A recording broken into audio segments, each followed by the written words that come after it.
नमस्कार दोस्तों, आइए स्वागत है एक बार फिर से आपके अपने YouTube चैनल रिएक्टिव ज्ञान में। आइए जानते हैं किम पुरुष और भरतखंड का महत्व। श्री सुखदेव जी बोले, हे राजा परीक्षित, छठवां किम पुरुष खंड है जिसमें लक्ष्मण के बड़े भाई सीता के पति श्री रामचंद्र जी के चरणों में किम पुरुष सहित भक्तों में श्रेष्ठ हनुमान जी उन्हीं रामचंद्र की उपासना में लीन रहते हैं।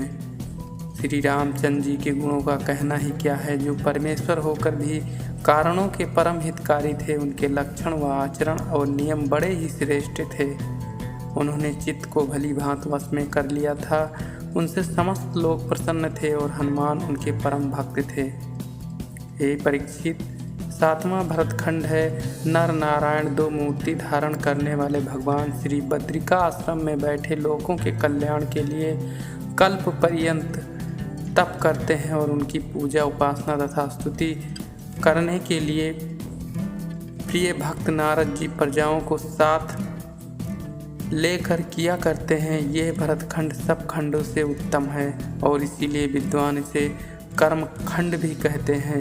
यहाँ की तरह सुख सामग्री और यहाँ जैसे धर्म कर्म दान तप आदि दूसरे खंडों में नहीं है। इस खंड की कर्मशील भूमि ऋषियों के द्वारा पवित्र की गई है और धन धान संपन्न है। इस खंड में अनेक पर्वत और नदियां हैं।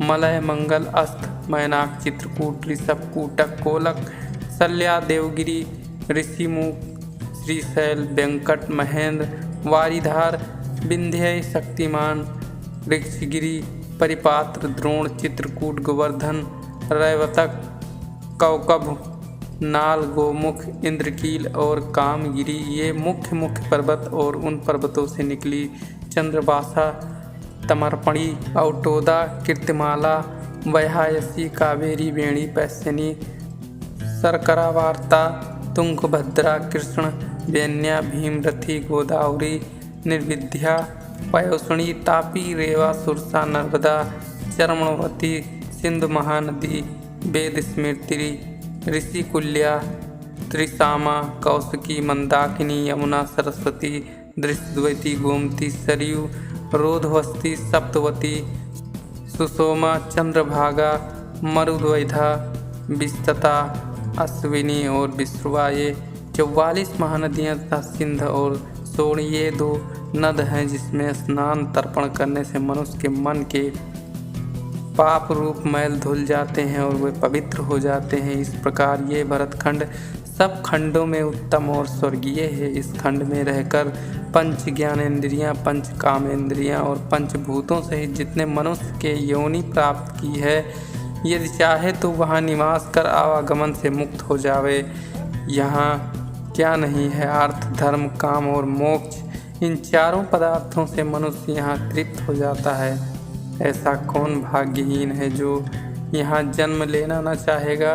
जन्म लेकर भी जो विषयों में फंसता है वह भाग्यहीन है। मानव भगवान की माया से ठगे हुए हैं। हे राजन, इस प्रकार मैंने तुम्हें 7 खंडों का वर्णन सुनाया है। अब आगे की कथा सुनो। जब पूर्व समय में राजा सगर के 60,000 पुत्रों ने घोड़े को खोजते हुए इस पृथ्वी के चारों ओर से खोज डाला था, उस समय इस जम्बूद्वीप के और भी भाग हो गए। जब ये जम्बूद्वीप के 8 उपद्वीप कहलाते हैं, जिनके नाम हैं स्वर्णप्रस्थ, चंद्रशुक, आवर्तक, रमणक, महंधारिण, पांचजन, सिंघल द्वीप, लंका द्वीप।